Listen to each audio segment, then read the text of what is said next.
yang baik. Terus pelajaran kita itu dari awal pembelajaran sampai akhir itu bisa berjalan dengan lancar. Kita akan berdoa terlebih dahulu. Boleh Mas Lana disiapkan? Siap. Berdoa mulai.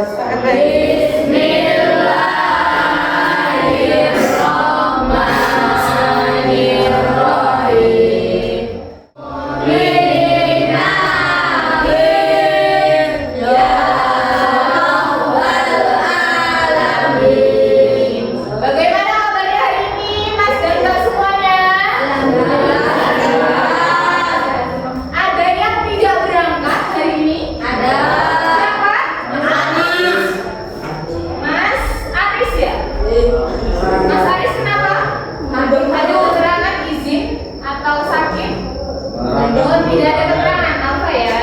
Ya. Selain Mas Aris ada? Kita memulai pembelajaran pada hari ini. Bunda ingin mengecek kefokusan kalian. Ya. Jadi gini, ketika Bunda bilang tepuk konsentrasi dimulai. Terus setelah itu nanti setelah konsentrasi dimulai, nanti kalian menyebutkan nama kalian masing-masing. Contohnya ya, misalkan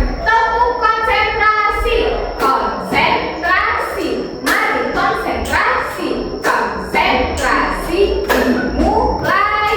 Nama saya Hani. Terus lanjutkan ya. Jadi harus konsentrasi semua. Sampai ada yang salah, berarti nanti ada yang maju menyanyikan lagu. Oke, tepuk tangan untuk kita semua. Konsentrasi semua. Selanjutnya, kita akan belajar hari apa? Hari ini kita akan belajar apa? Informatika. Nah, di informatika itu ada yang namanya berpikir komputasional. Nah, apa sih? Apakah kamu pernah berpikir? Pernah. Mas Luki, coba berpikir apa Mas? Kamu pernah berpikir nggak? Atau aku berpikir, Bun, aku waktu itu tuh mau jajannya apa ya? Tapi cuma bawa uang 5.000. Aku mau jajan apa kayak gitu? Ya. Berpikirnya apa sudah nggak bisa? Ingin ketahuan. Biar nggak ketahuan apa? Ayo. Jajan. Oh, jajan di jam pelajaran ya. Terus setelah itu ada tujuan pembelajaran kita yang pertama, yaitu kalian mampu menghubungkan sikap berpikir komputasional dengan pengelolaan data. Jadi nanti akan Bunda berikan sebuah data, lalu kalian akan mengelolanya dengan berpikir. Ada yang tahu konten digital itu apa? Iklan, benar. Iklan atau sebuah video berbayar ya. Nanti kalian bisa mendapatkan uang dari situ. Terus selanjutnya, apa sih berpikir komputasional itu? Ada yang sudah pernah tahu? Berpikir komputasional itu apa? Mbak Ara, apa? Oh, belum. Jadi coba dibacakan dulu Mas Aska, berpikir komputasional itu apa?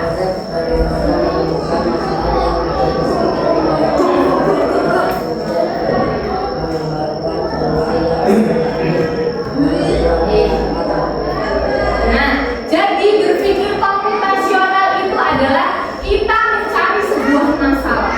Setelah masalah itu ditemukan, masalahnya itu kita akan memahami. Kita pahami dulu masalahnya apa. Setelah itu kita menemukan solusinya dengan menggunakan komputer. Terus ada 4 komponen manfaat dulu. Ada manfaat komputasional. Kenapa kita harus belajar komputasional? Manfaatnya yang pertama, meningkatkan kemampuan memecahkan masalah. Jadi ketika kalian punya masalah, kalian bisa memecahkan masalah tersebut. Yang kedua, mendorong logis dan sistematis. Logis itu apa? Logis itu masuk akal ya. Jadi pola pikir kalian untuk memecahkan masalah itu harus yang masuk akal. Dan sistematis itu apa Mas?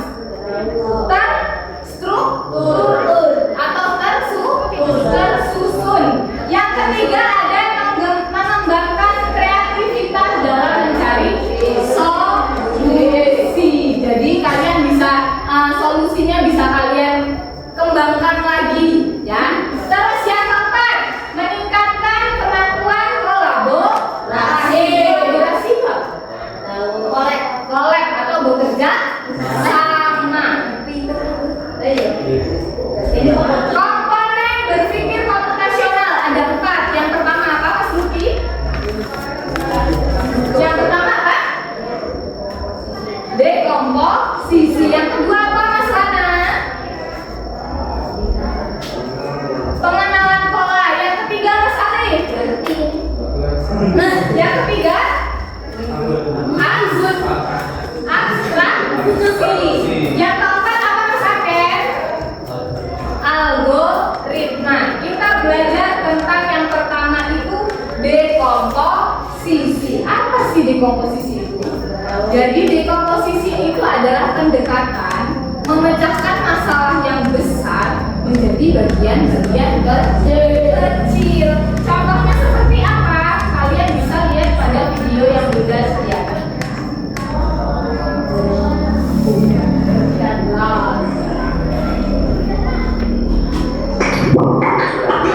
Membersihkan kelas.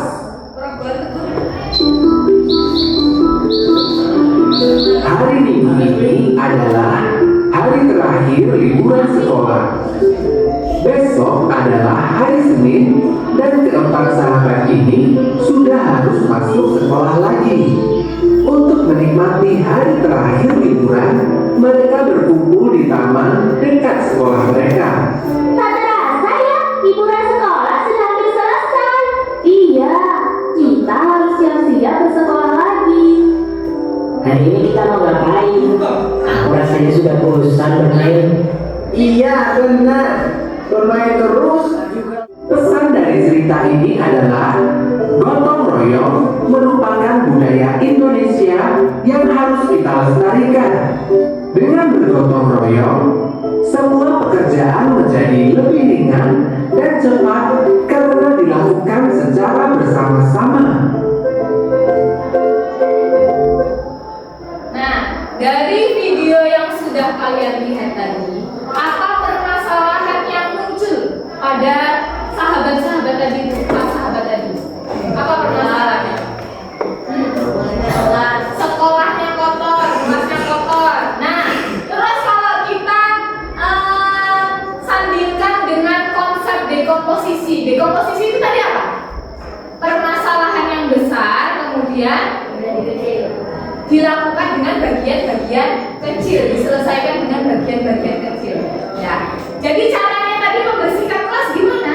Mereka yang pertama membagi tugas. Jadi konsep berpikir komputasional pada komponen dekomposisi itu ketika kalian punya masalah yang besar itu bisa diselesaikan dengan bagian-bagian kecil. Contohnya lagi kalau misalkan kalian punya masalahnya pengen mengikat sepatu. Gimana sih caranya kalian bisa pakai sepatu dengan baik? Pertama yang harus kalian lakukan apa? Dibuka dulu talinya. Setelah dibuka talinya, dimasukin kaki.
ada algoritma. Algoritma itu apa Mbak Ara? Coba bacakan yang keras.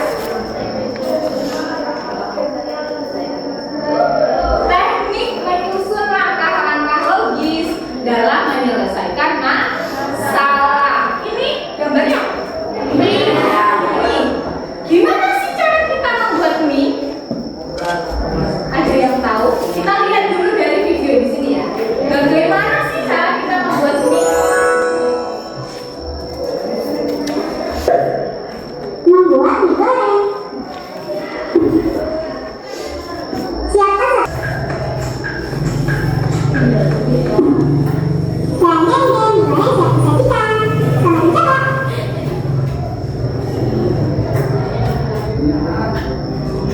Nah, tadi algoritma apa pengertiannya? Teknik menyelesaikan masalah dengan urutan atau susunan, ya, dari awal sampai akhir. Tadi kita membuat apa ini namanya? Mie goreng. Kalau misalkan nih Bunda pengen buat mie goreng, Bunda kasih topping sayur. Nah, tapi sayurnya Bunda masak dulu, baru mie-nya. Bisa nggak? Nggak bisa. Tetapi mie sayurnya akan lembek, nggak enak. Makan. Setelah itu baru dimakan. Nah, dari 4 komponen tadi ada apa aja komponennya? Dekomposisi. Terus yang kedua, pengenalan pola. Yang ketiga, abstraksi. Yang keempat, baru algoritma. Ada yang ingin ditanyakan? Nggak ada. Oke, sudah bisa semua ya? Sudah. Berarti setelah ini kita akan diskusi. Nah, Bunda minta membuat 4 kelompok. Satu kelompoknya kalau cowok berarti 5 orang, yang cewek 3 orang, ada yang 4 orang. Oke? Sekarang mulai kelompoknya masing-masing. Nah, coba coba lihat ke depan semua. Di sini Bunda punya LKPD atau lembar kerja kalian. Di sini Bunda punya apa ini? Sebuah perkalian kotak-kotak ya. Nah, bagaimana kalian itu bisa menyelesaikan perkalian ini, tetapi dengan menggunakan puzzle. Jadi nanti puzzle-nya itu bisa tersusun di sini. Nanti kalian tempel, ya. Kalian gunting dulu, terus nanti kalian tempel di sini. Paham?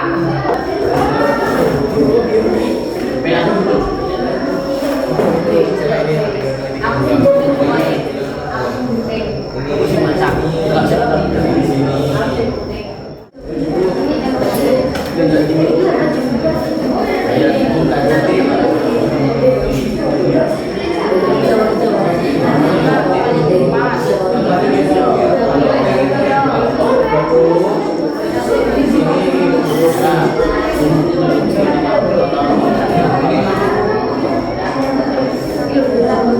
Nah,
Oke,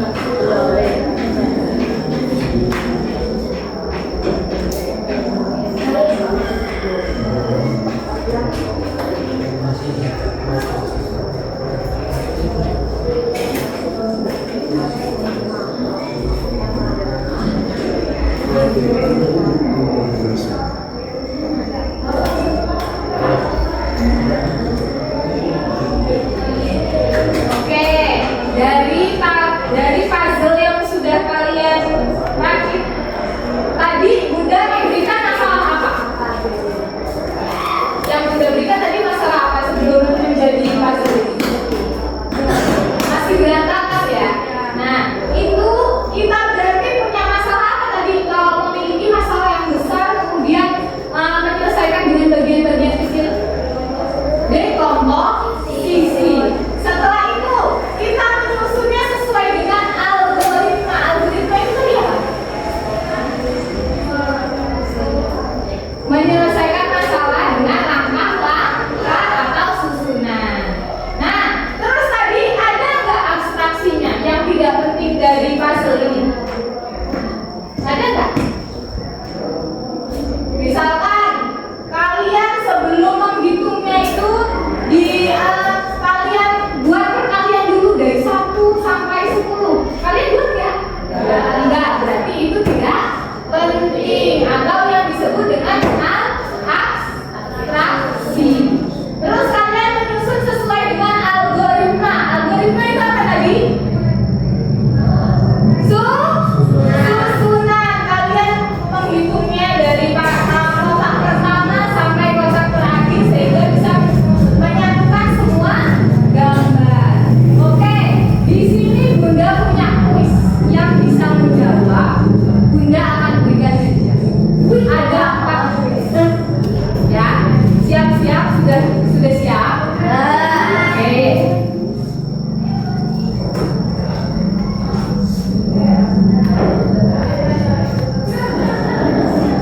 Yang pertama, siapa yang bisa menjawab kuis dari ini?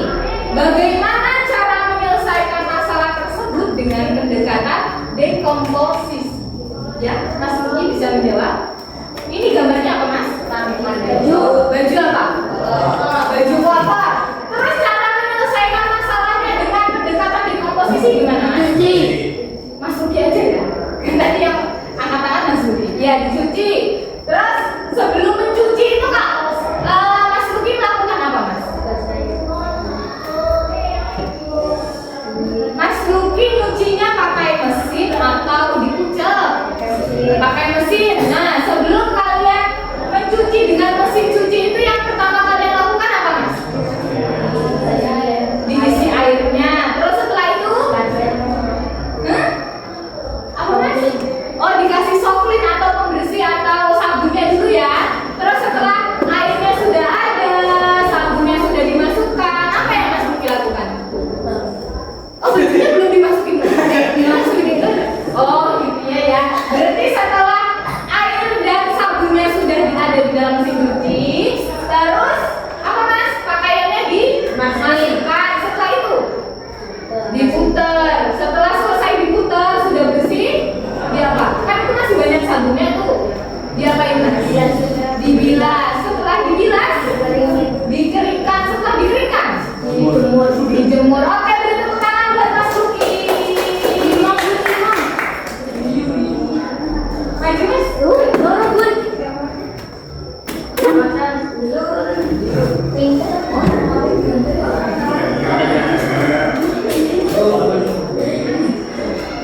Oke, terima kasih Mas Ruki. Pertanyaan yang kedua. Siap semuanya? Pertanyaan yang kedua. Perhatikan pola berikut. Ada angka 2, 4, 6, dan 8. Jelaskan bagaimana pola tersebut terbentuk. Gimana? Ada yang bisa? Jadi, berpikir komputasional itu bukan hanya untuk pemrograman ilmu komputer, tetapi bisa digunakan dalam kehidupan sehari-hari untuk menyelesaikan masalah secara efektif dan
belajar informatika tadi?